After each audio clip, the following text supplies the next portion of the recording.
211002009. Saya dari Universitas Nusa Cendana Kupang, Fakultas Ekonomi dan Bisnis, Program Studi Akuntansi. Di video ini saya akan menjelaskan mengenai observasi wilayah pertanian. Di video ini juga saya akan memenuhi ujian akhir semester mata kuliah lahan kering kelas 3A akuntansi. Kita langsung saja di video.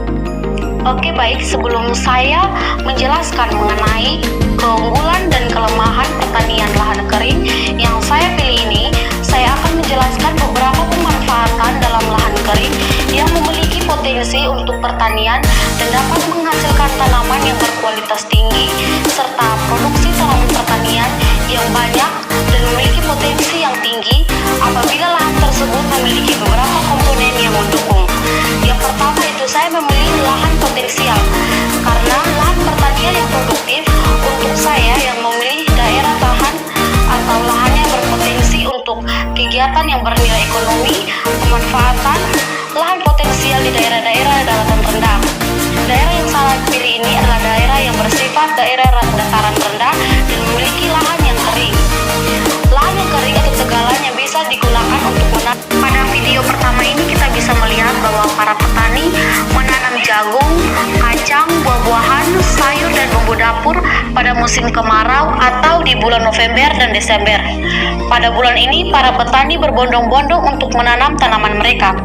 Ada beberapa fase atau tahapan dalam penumbuhan jagung sesuai dengan hari dan juga besarnya jagung yang akan tumbuh dan berkembang sesuai dengan fase keberlangsungan saat tanaman sudah berkembang. Untuk video ini, yang pertama kita bisa melihat bahwa jagung telah tumbuh dan berada dalam fase tanaman dengan umur sekitaran 10-18 hari setelah berkecambah, atau pada fase ini juga akar seminar sudah mulai berhenti tumbuh. Akar nodil juga sudah mulai aktif dan tumbuh di bawah permukaan tanah. Suhu tanah sangat mempengaruhi titik tumbuh rendah, akan memperlambat keluar daun dan meningkatnya jumlah daun, juga menunda terbentuknya bunga jantan. Lahan yang digunakan untuk menanam jagung ini adalah berupa lahan kering atau tanah yang bersifat kering yang bisa menanam jagung, kacang, buah-buahan seperti pisang dan bumbu dapur lainnya. Untuk video yang kedua ini kita bisa melihat bahwa ada tanaman sayur seperti pohon pepaya yang telah bertumbuh dan berkembang dan menghasilkan bunga pepaya. Ada juga lombok yang sudah berbuah tetapi belum matang dan masih dalam proses pematangan. Kita juga bisa melihat ada tanaman sayur seperti sayur labu yang masih dalam proses pembuahan dan menghasilkan buah labu. Ada juga tanaman tomat yang masih dalam pematangan dan ada yang berwarna hijau, juga ada yang sudah memasuki pematangan dengan warna merah yang sudah bisa dipetik. Selain tanaman sayur seperti sayur labu dan juga daun kelor yang biasanya digunakan oleh masyarakat NTT untuk membuat sayur, dan daun kelor ini juga memiliki manfaat yang sangat baik untuk tubuh manusia, sehingga masyarakat NTT sangat melestarikan tanaman daun kelor ini. Ada juga pohon pisang yang berada dalam proses pembuahan dan menghasilkan buah pisang. Saya juga akan menjelaskan mengenai keunggulan dan kelemahan dalam lahan kering atau lahan pertanian yang saya pilih ini. Untuk keunggulan yang pertama yaitu biaya produksinya rendah. Di lokasi ini atau di wilayah ini para petani menanam jagung dengan tidak diperlukan pengelolaan tanah yang sempurna. Pengelolaan tanah dilakukan dengan minimum atau bahkan tanpa olah tanah. Yang terpenting adalah pembuatan saluran air agar lahan selalu kering, karena jika tergenang air, tanaman jagung tidak akan tumbuh dan bagus, bahkan bisa mati.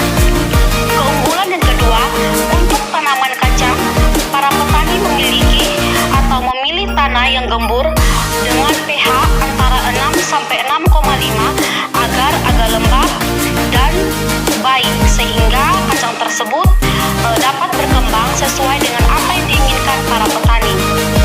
Keunggulan yang ketiga, para petani memilih tanah dengan menanam pohon pisang dan pohon pepaya dengan dengan pemupukan, dan tanaman pisang ini juga bisa ditumbuh atau di atas air yang hampir semua jenis tanah bisa ditanam atau bisa digunakan untuk menanam pohon pisang dan pohon pepaya.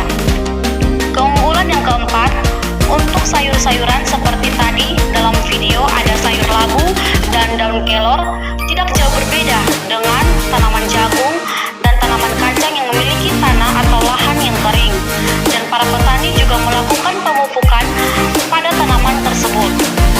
Keunggulan yang kelima, untuk tanaman bumbu dapur seperti serai yang terdapat pada video ini, para petani di daerah ini juga menanam tidak jauh berbeda dengan lahan kering yang sudah digunakan pada video yang pertama. Ada beberapa kelemahan dalam lahan pertanian yang saya pilih ini juga. Yang pertama, bisa kita lihat bahwa para petani mengatakan bahwa akibat dari curah hujan yang sangat rendah, sehingga kelemahan dalam menanam jagung, bumbu dapur, buah-buahan, dan sayuran ini memiliki kelemahan dalam ketersediaan air yang sangat terbatas dan juga suhu udara tinggi dan kelembapannya sangat rendah. Kelemahan yang kedua, kondisi lahan kering tersebut mengakibatkan sulitnya membudidayakan berbagai produk pertanian. Faktor primer yang diperlukan tanaman untuk tumbuh adalah media dari tanaman, air seperti cahaya, angin, dan nutrisi tanaman. Semua faktor ini diperlukan dalam tanaman untuk dapat tumbuh dengan baik.